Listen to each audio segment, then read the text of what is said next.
Hello అండి, welcome back to our channel. ఇప్పుడు నేను చూపిస్తున్న సారీస్ వచ్చేసి మీకు మన ప్రొడక్షన్ తెలుసు. మీకు టిష్యూ పట్లు ఒకటి, కుట్టు గద్వాలు ఒకటి, పట్టుపై పట్టు ఒకటి, ఇవన్నీ మా ఓన్ ప్రొడక్షన్స్ అని చెప్పేసి.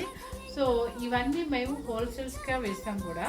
సో మనకు వచ్చే రేట్ ఏంటంటే, మీకు వాళ్ళకి మనం పంపించినా కూడా వాళ్ళు అన్నీ వేసుకోవాలి కాబట్టి, సో ఇక్కడ కాస్ట్కి బయట షాప్ల కాస్ట్కి చాలా డిఫరెన్స్ అయితే ఉంటుంది. అది అందరికీ తెలుసు కూడా నా దగ్గర తీసుకున్న వాళ్ళకి. సో అది ఏంటంటే మనకు పెట్టే కాస్ట్ వచ్చేసి హోల్సేల్ ప్రైస్. సో ఎవరు మిస్ అవ్వకుండా చక్కగా మన ఛానల్ నుంచి కూడా హోల్సేల్ ప్రైస్ ఇవ్వాలి అనే ఉద్దేశంతో, అంటే నేను వేరే కస్టర్స్ ఇవే కాకుండా అవి ఎట్లాగూ రేటు మీకు తప్పదు, మనం బయట తెస్తాం కాబట్టి. బయట వెబ్సైట్ల మీద నేను ఇంట్లోనే కాబట్టి, హౌస్లో కాబట్టి ఎక్స్పెన్సెస్ తక్కువ కాబట్టి, బయట వెబ్సైట్స్కి, బయట ఉన్న యూట్యూబ్ ఛానల్కి, నా ఛానల్కి చాలా కొంచెం డిఫరెన్స్ అయితే కాస్ట్ చూపిస్తున్నాను. ఏది నేను బయట తీసుకొస్తే, ఇది మన ఓన్ ప్రొడక్షనే కాబట్టి ఖచ్చితంగా